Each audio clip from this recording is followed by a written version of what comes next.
Shalom teman-teman seiman. Sekarang ini kita sedang memperingati 10 hari turunnya Roh Kudus atau doa Pentakosta.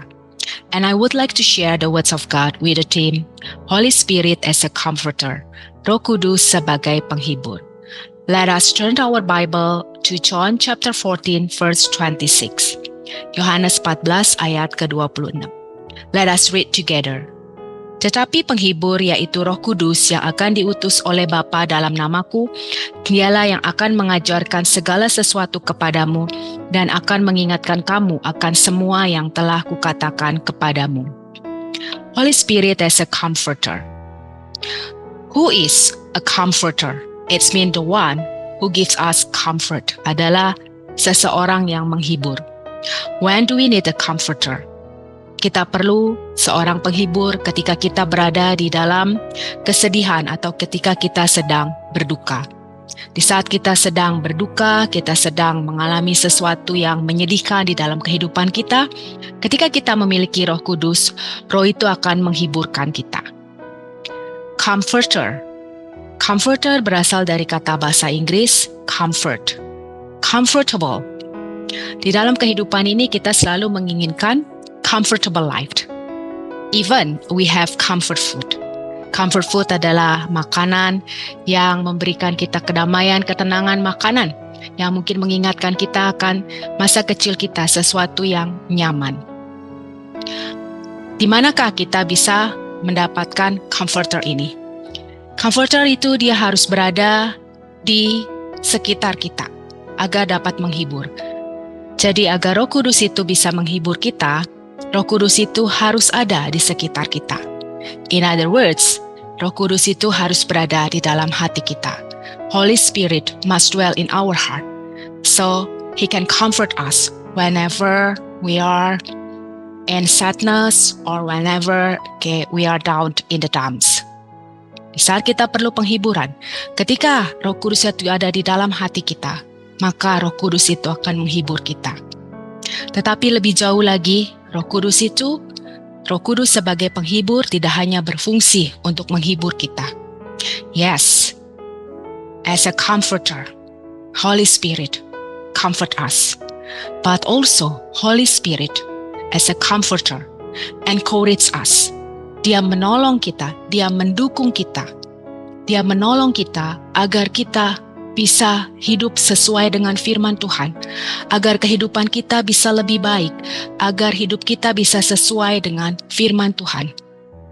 As a comforter, selain menghibur, dia juga menjadi supporter, the one who encourage us to live our life according to the words of God. Menolong kita, mendukung kita, mensupport kita. Setelah mensupport kita, Roh Kudus itu juga bisa memberikan inspirasi kepada kita. Inspirasi apa? Inspirasi agar kita memiliki inovasi-inovasi di dalam menjalani kehidupan kita. Bagaimana kita bisa melakukan inovasi untuk kita memberitakan firman Tuhan, membawa perubahan-perubahan di dalam hidup kita, dan bahkan menjadikan kita sebagai the agent of change. Kita menjadi agen perubahan. Jadi Roh Kudus sebagai penghibur, dia tidak hanya menghibur kita ketika kita sedang berduka, tetapi dia juga memberikan semangat, encourage us, memberikan support kepada kita. Kemudian dia juga menjadi inspirasi kita, memberikan inspirasi kepada kita untuk menjadi bertumbuh dengan lebih baik.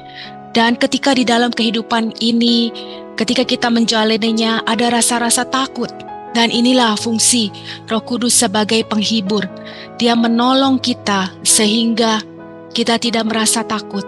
Dia tidak hanya menghibur kita di dalam kedukaan, tetapi Roh Kudus juga menghibur kita ketika kita merasa takut, kita merasa gentar apa yang akan terjadi di masa depan.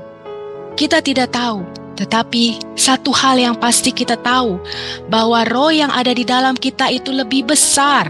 The spirit that dwell in our heart is bigger than spirit in this world. Roh kita itu yang ada di dalam kita lebih besar.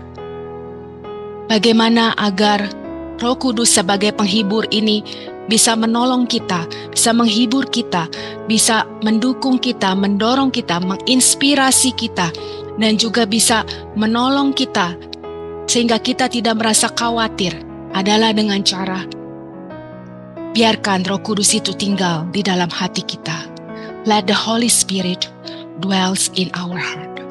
Milikilah roh penghibur itu, roh yang sudah diberikan oleh Kristus kepada kita, roh penghibur yang akan menolong kita di dalam menjalani kehidupan kita ini.